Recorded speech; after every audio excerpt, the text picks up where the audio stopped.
Praise the Lord अजीजों, आप खुद से पूछ सकते हैं कि क्या आत्मविश्वास से भरा व्यक्ति बहुत सी चीजों से जुड़ा हुआ नहीं होता?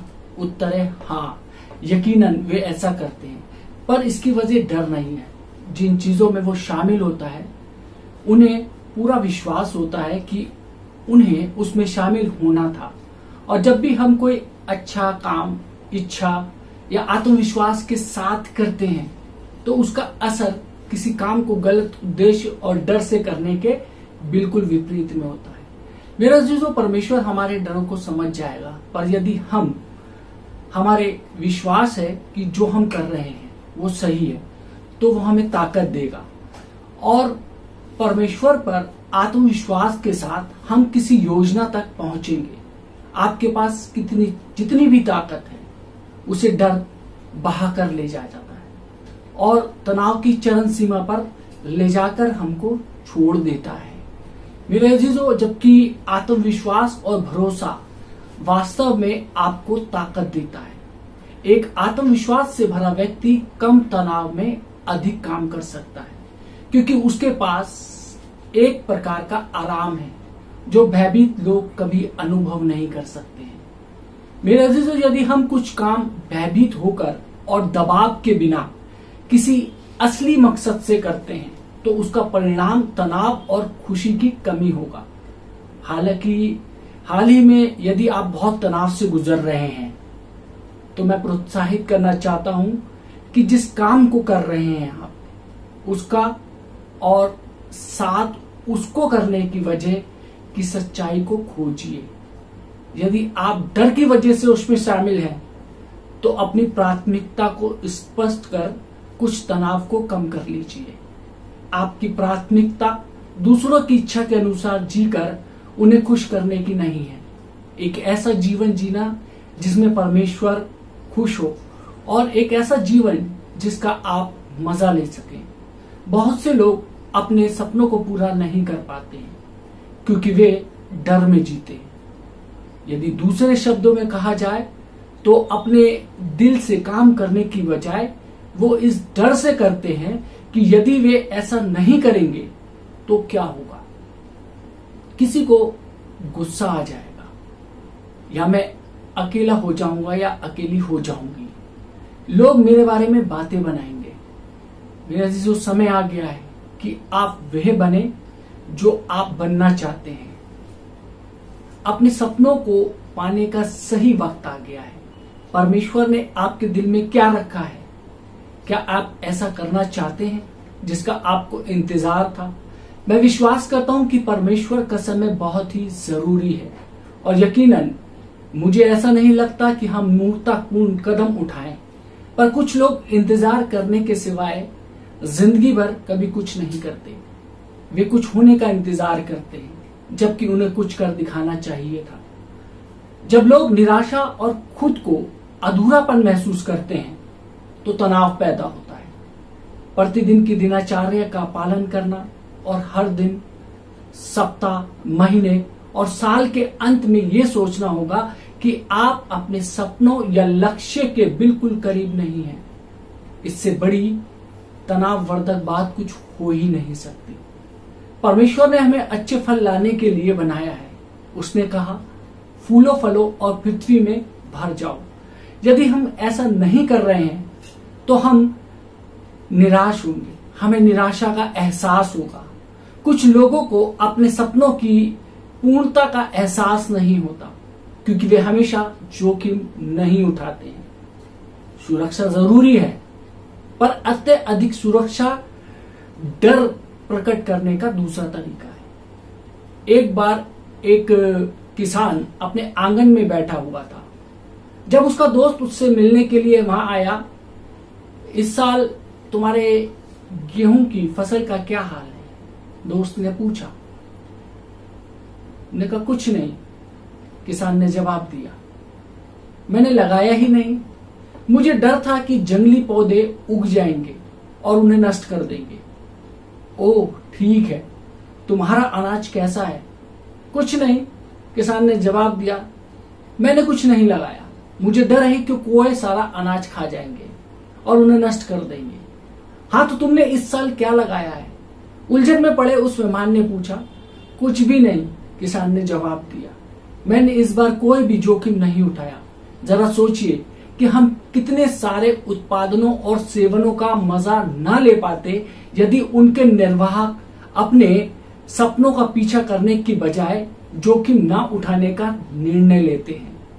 क्या होता यदि हेनरी फोर्ड इंजीनियर बनने के कार्य को और अंत में राज्य के सबसे प्रथम गाड़ियों के निर्माता बनने की बजाय अपनी लकड़ी चीरने वाले कारखाने से संतुष्ट होते? सोचिए क्या होता यदि अलेक्जेंडर ग्राहम बेल टेलीफोन की खोज करने की बजाय अपने दोस्तों और रिश्तेदारों की बातें सुनते और टेलीग्राफ पर अपना ध्यान केंद्रित करते? क्या होता यदि जॉन साल्ट, वह वैज्ञानिक जिन्होंने पोलियो की दवा खोज की थी, उसके बजाय जोखिम ना उठाकर कानून की और अपना ध्यान केंद्रित करते? हमेशा जिंदगी के कुछ सुरक्षा के घेरे में रहना और जोखिम ना उठाने की आदत वास्तव में हमें चोर और डकैत बना देती है। आप शायद ये सोचेंगे कि ये थोड़ा कड़ा कथन है, पर सच्चाई हमेशा कड़वी होती है और सच्चाई हमेशा हमें आजाद करती है। अभी वो समय है कि आप जोखिम न उठाने की मनोभावना को त्याग दें और साहस और बहादुरी से आगे बढ़ने की शुरुआत करें। निष्क्रियता थकान और तनाव पैदा करती है मेरे अजीजों। अत्यधिक क्रिया और आराम की कमी वे अपराधी हैं जो निश्चय ही तनाव पैदा करते हैं। पर निष्क्रिय होना भी एक समस्या है। मुझे विश्वास है कि आपने सुना होगा कि व्यायाम से हमें तनाव से मुक्ति मिलती है और यह बहुत बड़ी सच्चाई है। मैं आलसी होकर और ऊब कर अपनी आत्मा को थकाने की तुलना में व्यायाम और काम द्वारा शरीर रूप से थकना पसंद करता हूं। मैंने ध्यान दिया है कि यदि मैं लंबे समय तक अपनी कुर्सी पर बैठा रहूं तो मुझे उठने पर थकान महसूस होती है। क्यों? परमेश्वर ने हमारे शरीर में बहुत से जोड़ दिए हैं क्योंकि वो चाहता है कि हम घूमे फिरे। गति का अर्थ यह है कि हम जीवित हैं। बाइबल हमें साफ साफ आलस्य के खतरों के खिलाफ चेतावनी देती है। यदि हम देखें नीति वचन 12 बाब और उसकी 27वीं आयत में यहाँ पर वचन कहता है, आलसी अहेर का पीछा नहीं करता परंतु कामकाजियों को अनमोल वस्तुएं मिलती हैं। मेरे अजीजों, आलसी आदमी के पास कुछ भी नहीं है। यदि आप किसी आलसी आदमी या औरत को कुछ देते हैं तो उसका ख्याल नहीं रखते और आपको पता चलेगा कि उसके चारों ओर की चीजें बहुत गंदी होती है। उनकी कार अगर उनके पास है तो गंदी होगी, उनका घर गंदा और बिखरा हुआ होगा। वे प्राय कर्ज में दबे रहते हैं। जो आलसी होते हैं वे अपने जीवन में कुछ अच्छा होने की आशा तो करते हैं। जो काम उन्होंने करना चाहिए था वो दूसरों से कराना चाहते हैं। वे अभागे प्राणी होते हैं और उनके जीवन से कोई फल प्राप्त नहीं होता है। काम करना हम सबके लिए अच्छा है। वास्तविकता तो यह है कि परमेश्वर ने हमें कहा है कि हम 6 दिन काम करें और 1 दिन आराम। इससे यह पता चलता है कि परमेश्वर की नजर में काम और क्रिया दोनों कितनी महत्वपूर्ण है। परमेश्वर ने हमें काम करने के लिए बनाया है, ना कि आलसी होकर बैठे रहने और कुछ ना करने के लिए नहीं। मेरे अजीजों, शायद आप में से कुछ लोग जीवन की ऐसी अवस्था में पहुंच गए हैं जहां से आपको उठने और आगे बढ़ने की जरूरत है। बाइबल में ऐसी बहुत सी अच्छी कहानियां हैं जिसमें ऐसे लोगों के बारे में बताया गया है जिनके जीवन में बहुत सी समस्याएं थी और जब उन्होंने प्रभु यीशु मसीह से मदद मांगी तो उनसे उसने उठने को कहा। यूहन्ना के 5वें अध्याय में हम एक ऐसे ही आदमी का हमारे को उदाहरण मिलता है। एक आदमी अपंग था। वो 38 वर्षों से बैतसैदा के तालाब पे किसी चमत्कार के इंतजार में पड़ा था। जब यीशु मसीह उसके पास आया और उसने पूछा कि वो कितने वर्षों से इस अवस्था में पड़ा है, तो उस आदमी ने समय का हिसाब बताया और फिर यीशु से कहने लगा, जब फरिश्ते इस पानी को हिलाते हैं उस वक्त मेरे साथ कोई नहीं होता कि मुझे पानी में डाले और मैं चंगा हो जाऊं। दूसरे लोग उससे पहले पानी में कूद जाते हैं। यीशु ने उस आदमी से कहा, उठ, अपनी खाट उठा और चल फिर। उस आदमी को खुद पर तरस आ रहा था, इसलिए वो वहीं पड़ा रहा और कुछ नहीं किया। उसकी समस्या का समाधान तब मिला जब उसने हिलने की हिम्मत की। क्या आप बीमारी और थकान से बिस्तर पर थके हुए हैं? एक बूढ़े पर्वतारोही और उसकी पत्नी की कहानी की तरह ना बने, जो अंगीठी के सामने बैठकर आराम से समय काट रहे थे।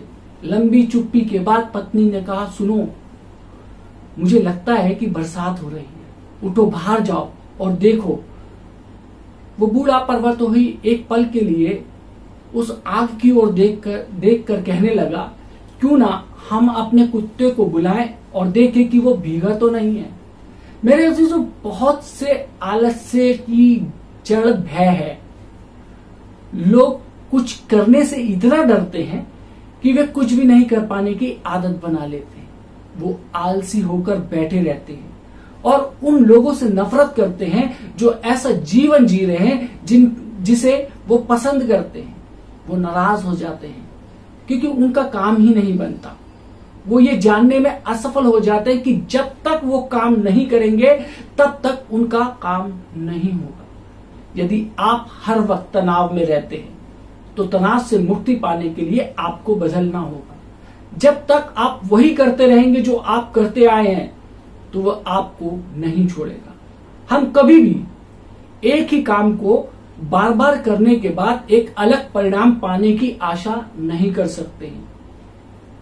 आप अलग परिणाम को चाहते हैं तो उसके अंश को बदलिए। मेरे अजीजों, अभी जैसे ही मैंने ये शब्द बदलाव का जिक्र किया तो कुछ लोगों को परेशानी होने लगेगी क्योंकि आप बदलाव से डरते हैं।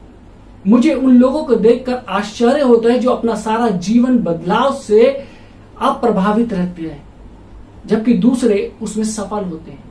बदलाव जिंदगी को ताजा और साहसिक कार्यों से भर देता है। विश्वास और धैर्य का कदम उठाओ और परमेश्वर की अगुवाई के द्वारा उसे बदलो जो वो बदलना चाहता है। यदि आप अपने जीवन में जो कर रहे हैं उसमें कोई फल प्राप्त नहीं होता तो बदलाव लाइए। यदि आपको आराम नहीं मिल रहा है तो बदल जाइए।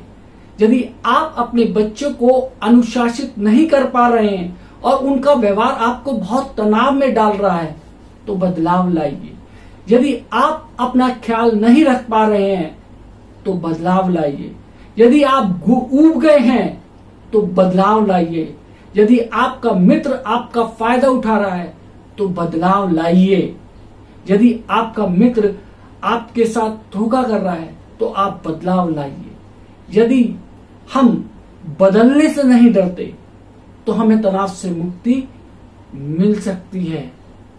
मेरे अजीजों, आपको शायद बदलने से डर लगता होगा, पर यदि आप जरूरी बदलाव लाने की हिम्मत करते भी हैं तो आपके जीवन में शामिल दूसरे लोग इस बदलाव को पसंद नहीं करेंगे। उनसे डरने की जरूरत नहीं है। आपको बदलाव की आदत पड़ जाएगी और उन्हें भी।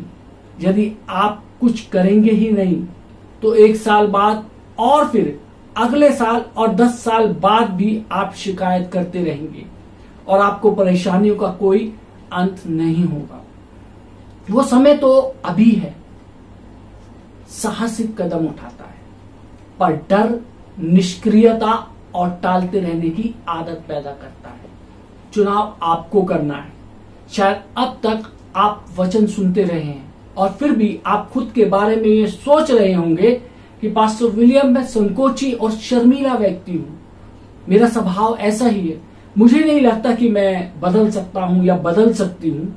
आपको शायद संकोच या शर्मीलापन का एहसास होता होगा, पर आप अपने जीवन में आत्मविश्वास के साथ काम करने का चुनाव कर सकते हैं। मेरे अजीजों, सबसे मुख्य बात जो आपको याद दिलाना चाहता हूं वो ये है कि आप डर को महसूस कर सकते हैं। आप संकोच महसूस कर सकते हैं, आपको कायर होने का एहसास हो सकता है, और फिर भी आप साहस के साथ चलने का चुनाव कर सकते हैं, जैसे कि डर है ही नहीं। अपनी इच्छा शक्ति अपनी भावनाओं से, आपकी भावनाओं से मजबूत है, पर आपको अभ्यास करना होगा।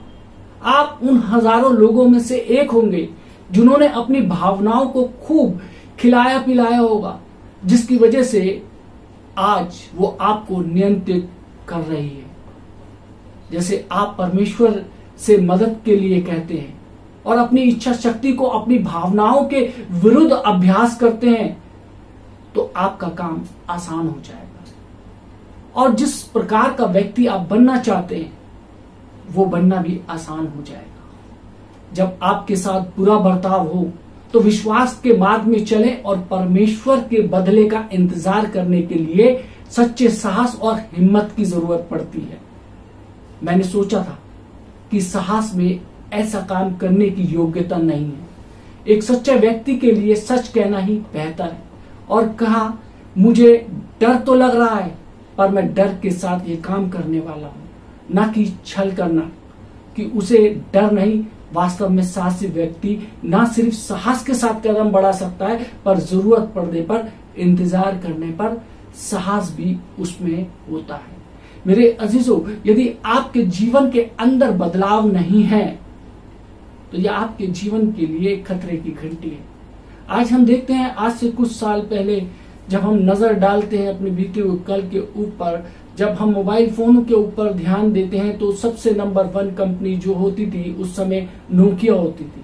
और हम देखते हैं घड़ियों के मामले में तो सबसे नंबर 1 कंपनी जो होती थी वो HMT की होती थी। जब भी किसी की शादी होती थी, उसको HMT की घड़ी दी जाती थी, उसको उस घड़ी से सम्मानित किया जाता था।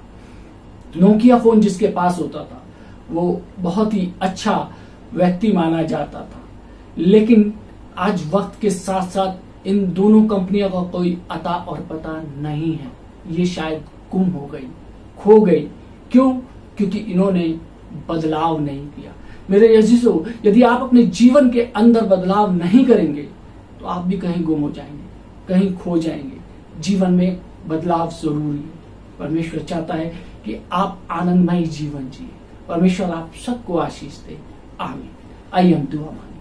महान सामर्थ्य पिता परमेश्वर, धन्यवाद देते हैं आज के सुंदर वचन के लिए, जिसमें आज हमने बदलाव के विषय में सीखा। परमेश्वर, हम जानते हैं कि परमेश्वर प्रभु जी बदलाव बहुत कठिन होता है, लेकिन परमेश्वर जब हम प्रार्थना करेंगे तुझसे और खुदावन तुझसे सामर्थ्य मांगेंगे, तो खुदावन प्रभु यीशु मसीह तो हमारे को सामर्थ्य प्रदान करेगा कि हमारे जीवन में जो भी बुराइयां हैं, हम उन बुराइयों को बदल डालें अपने जीवन से। हम अपने जीवन में अच्छाइयां लाएं, हमारे जीवन के अंदर अच्छाइयों का निवास होने पाए। परमेश्वर आए प्रभु जी, हमारे डर और भय को दूर कर। परमेश्वर हमारे को अच्छा इंसान बनने के लिए प्रेरित कर। परमेश्वर दुआ करता हूँ जितने लोगों ने प्रभु जी ये वचन सुना है, उन पर और उनके परिवार पे प्रभु जी आपकी आशीष हो। यीशु मसीह के नाम से मांगता हूँ, आमीन।